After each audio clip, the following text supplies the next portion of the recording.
ಎಲ್ಲರಿಗೂ ನಮಸ್ಕಾರ ಬಂಧುಗಳೇ. ಅಕ್ಷಯ ತೃತೀಯದ ದಿನದಂದು ಚಿನ್ನದ ಬದಲಾಗಿ ಯಾವ ವಸ್ತುಗಳನ್ನು ಖರೀದಿ ಮಾಡಿ ಮನೆಗೆ ತಂದರೆ ಲಕ್ಷ್ಮಿ ಅನುಗ್ರಹ ಪ್ರಾಪ್ತಿಯಾಗುತ್ತದೆ? ಈ ದಿನ ಚಿನ್ನ ಖರೀದಿ ಮಾಡಿ ಯಾವ ಜಾಗದಲ್ಲಿಟ್ಟರೆ ಬಂಗಾರ ವೃದ್ಧಿಯಾಗುತ್ತದೆ ಎಂದು ಈ ವಿಡಿಯೋದಲ್ಲಿ ತಿಳಿಯೋಣ. ಅಕ್ಷಯ ಎಂದರೆ ಎಂದಿಗೂ ಕಡಿಮೆಯಾಗದ ಎಂದರ್ಥ. ಗುರುಗ್ರಹವು ಲೋಹದಲ್ಲಿ ಚಿನ್ನವನ್ನು ಪ್ರತಿನಿಧಿಸುತ್ತದೆ. ಬೃಹಸ್ಪತಿ ಗುರುವಿಗೆ ತೃತೀಯ ಎಂಬ ಹೆಸರು ಕೂಡ ಇದೆ.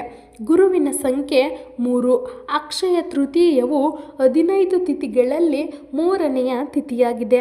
ಆದ್ದರಿಂದ ಅಕ್ಷಯ ತೃತೀಯದ ದಿನ ಬಂಗಾರವನ್ನು ಮನೆಗೆ ತಂದರೆ ತುಂಬ ಒಳ್ಳೆಯದು.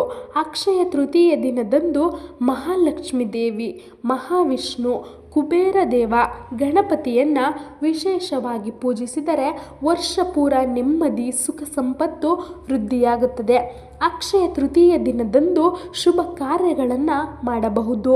ಹೊಸ ಮನೆಗೆ ಗೃಹ ಪ್ರವೇಶ ಅಥವಾ ಒಂದು ಮನೆಯಿಂದ ಮತ್ತೊಂದು ಮನೆಗೆ ಹೋಗಿ ಹಾಲು ಉಕ್ಕಿಸಿ ವಾಸ ಆರಂಭಿಸುವುದು, ಹೊಸ ಆಫೀಸ್ ಕಟ್ಟಡಗಳ ಉದ್ಘಾಟನೆ, ಹೊಸ ವಾಹನ ಖರೀದಿ ಮಾಡುವುದು, ಭೂಮಿ ಮನೆ ಕೊಳ್ಳುವುದು ಅತ್ಯಂತ ಶುಭಕರ.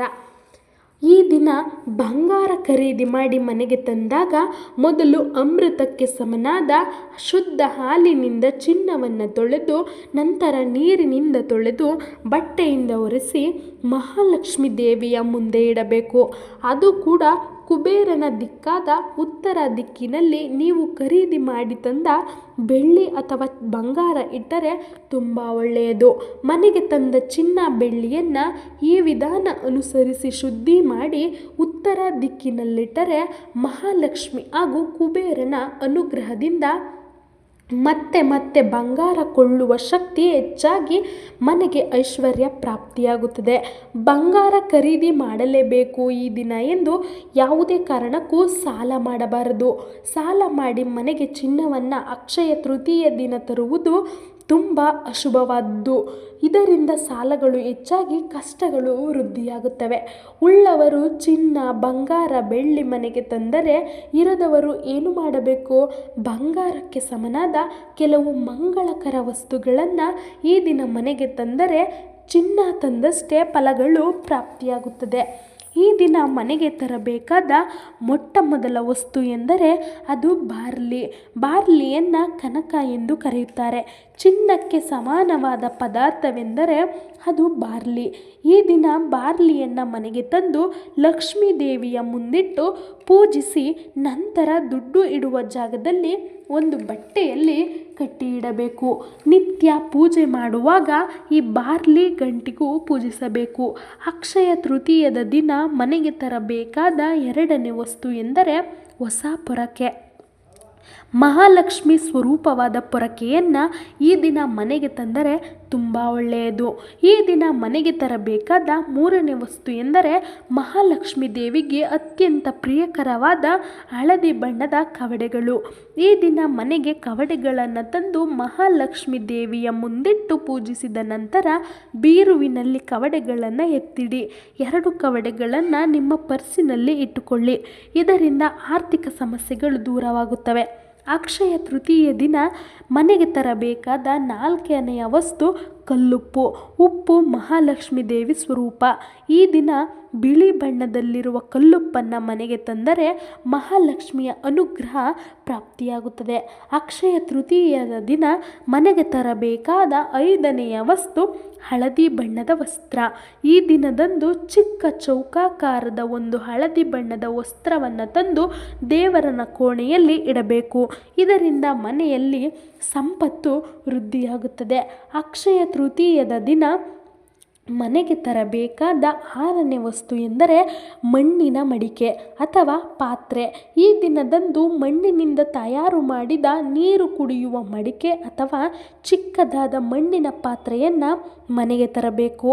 ಪೂಜೆಯಲ್ಲಿ ಈ ಮಡಿಕೆಯನ್ನು ಇಟ್ಟು ಪೂಜಿಸಿ ನಂತರ ಕುಡಿಯುವ ನೀರು ತುಂಬಿ ಬಳಸುತ್ತಾ ಬರಬೇಕು. ಚಿಕ್ಕ ಪಾತ್ರೆ ತಂದಿದ್ದರೆ ದೇವರ ಕೋಣೆಯಲ್ಲಿ ಅದಕ್ಕೆ ಕಲ್ಲುಪ್ಪು ಹಾಗೂ ಸ್ವಲ್ಪ ನಾಣ್ಯಗಳನ್ನು ತುಂಬಿಸಿ ಪೂಜಿಸಿ. ಇದರಿಂದ ಹಣದ ಅಭಾವ ಮನೆಯಲ್ಲಿ ಎಂದಿಗೂ ಉಂಟಾಗುವುದಿಲ್ಲ. 7ನೇಯದಾಗಿ ಪೂಜೆಗೆ ಬೇಕಾದ ಮಂಗಳಕರವಾದ ವಸ್ತುಗಳನ್ನು ಕೂಡ ಮನೆಗೆ ಈ ದಿನ ಖರೀದಿ ಮಾಡಿ ತರಬಹುದು. ಉದಾಹರಣೆಗೆ ಕುಂಕುಮ, ಅರಿಶಿನ, ದೀಪಕ್ಕೆ ಎಣ್ಣೆ, ತುಪ್ಪ, ಮಣ್ಣಿನ ದೀಪ, ರಂಗೋಲಿ, ದೀಪದ ಬತ್ತಿ, ಕಾಮಾಕ್ಷಿ ದೀಪ ಹೀಗೆ ಇವುಗಳಲ್ಲಿ ಯಾವುದಾದರೂ ಮನೆಗೆ ತಂದರೆ ಅತ್ಯಂತ ಶುಭದಾಯಕ. ಈ ದಿನ ಪಾದರಕ್ಷೆ, ಛತ್ರಿ ದಾನವನ್ನು ಮಾಡುವುದರಿಂದ ಸಾಕ್ಷಾತ್ ಮಹಾಲಕ್ಷ್ಮಿ ಹಾಗೂ ವಿಷ್ಣು ದೇವರ ಅನುಗ್ರಹ ನಿಮಗೆ ಲಭಿಸಿ ಸಕಲ ಪಾಪಗಳು ದೂರಾಗಿ ಪುಣ್ಯ ಫಲ ಲಭಿಸುತ್ತದೆ. ಕಷ್ಟಗಳೆಲ್ಲ ದೂರವಾಗುತ್ತವೆ. ಅಕ್ಷಯ ತೃತೀಯ ದಿನದಂದೇ 4 ಯುಗಗಳಲ್ಲಿ 2ನೇಯದಾದ ತ್ರೇತಾಯುಗ ಪ್ರಾರಂಭವಾಗಿದ್ದು ಭಗವಂತ ವಿಷ್ಣುವಿನ 6ನೆಯ ಅವತಾರವಾದ ಪರಶುರಾಮ ಜನಿಸಿದ್ದು. ಮಹಾಭಾರತ ಬರೆದ ಮಹರ್ಷಿ ವೇದವ್ಯಾಸರು ಈ ದಿನದಿಂದ ಗಣೇಶನಿಗೆ ಮಹಾಕಾವ್ಯವನ್ನು ಹೇಳಲು ಪ್ರಾರಂಭಿಸಿದರು ಎನ್ನಲಾಗಿದೆ. ಅಲ್ಲದೆ ಈ ದಿನದಂದೇ ಶ್ರೀಕೃಷ್ಣನು ತನ್ನ ಬಾಲ್ಯದ ಗೆಳೆಯನಾದ ಸುಧಾಮನನ್ನು ಭೇಟಿಯಾದನು. ಇಷ್ಟು ಅಕ್ಷಯ ತೃತೀಯದ ದಿನದ ಮಹತ್ವವಾಗಿದೆ. ನಿಮಗೆ ಇಷ್ಟು ವಿಷಯಗಳಲ್ಲಿ ಕಿಂಚಿತ್ತಾದರೂ ಉಪಯೋಗಕ್ಕೆ ಬಂದಿದ್ದರೆ ಅಥವಾ ಹೊಸದಾಗಿ ಏನಾದರೂ ನೀವು ತಿಳಿದಿದ್ದರೆ ದಯವಿಟ್ಟು ಆದಷ್ಟು ಶೇರ್ ಮಾಡಿ, ಸಬ್ಸ್ಕ್ರೈಬ್ ಮಾಡಿಕೊಂಡು ವಿಡಿಯೋವನ್ನು ನೋಡಿ. ಇನ್ನು ಇಂತಹದ್ದೇ ಹೆಚ್ಚು ವಿಷಯಗಳನ್ನು ನಾನು ನಿಮ್ಮೊಂದಿಗೆ ಹಂಚಿಕೊಳ್ಳುತ್ತೇನೆ.